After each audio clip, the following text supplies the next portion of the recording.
As I was with Moses, so I will be with you. I will never leave you nor forsake you. God doesn't abandon his leaders, and he strengthens them.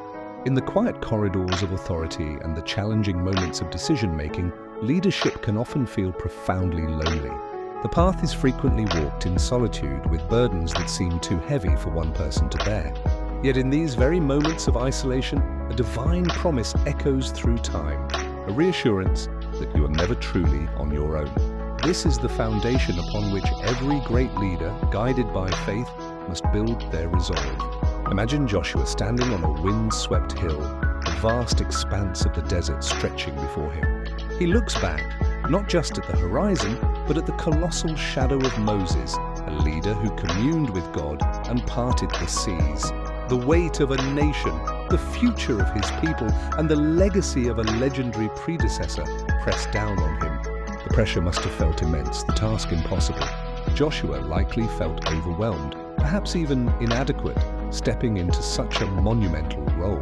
But it was in this moment of human doubt that God's divine reassurance pierced through. I will never leave you. God doesn't call leaders to rely on their own finite strength or wisdom.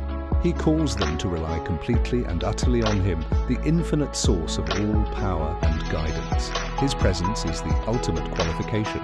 This ancient promise resonates today, echoing in the glass towers of our modern world. Consider the CEO working late into the night, her office a solitary beacon in a darkened high-rise. The glow of her computer screen illuminates complex charts and daunting projections, pointing towards a potential company collapse. The responsibility for hundreds of employees, their livelihoods, and their families rests squarely on her shoulders. Overwhelmed, she buries her face in her hands. In a moment of quiet desperation, she walks to the window, gazing out at the sprawling city lights below. Clarity comes not from the data, but from a silent prayer, a moment of surrender. She remembers that her strength is not her own. Every God-appointed assignment, no matter how intimidating, comes with God-supplied strength. The principle holds true not just in boardrooms, but in the sacred spaces of our homes. Think of the new father, a leader in his own family, rocking a crying baby in the dimly lit nursery. His face is a portrait of exhaustion, frustration, and overwhelming love. He feels completely unqualified for this immense and sacred task of nurturing a new life. If you feel unqualified for the role you've been given, know that you are in good company. It is often in our perceived weakness that his strength is made perfect. As he continues his gentle, rhythmic rocking, the baby finally soothes and falls asleep on his shoulder. Looking down at the peaceful child, he is filled with a sense of profound, quiet purpose.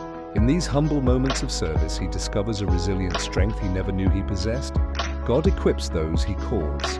Whether you lead a nation like Joshua, a company like the CEO, or a family like the new father, the promise remains the same. You are not alone.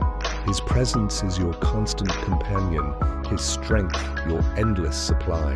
Lord, strengthen me when responsibility feels heavy and the path ahead seems unclear.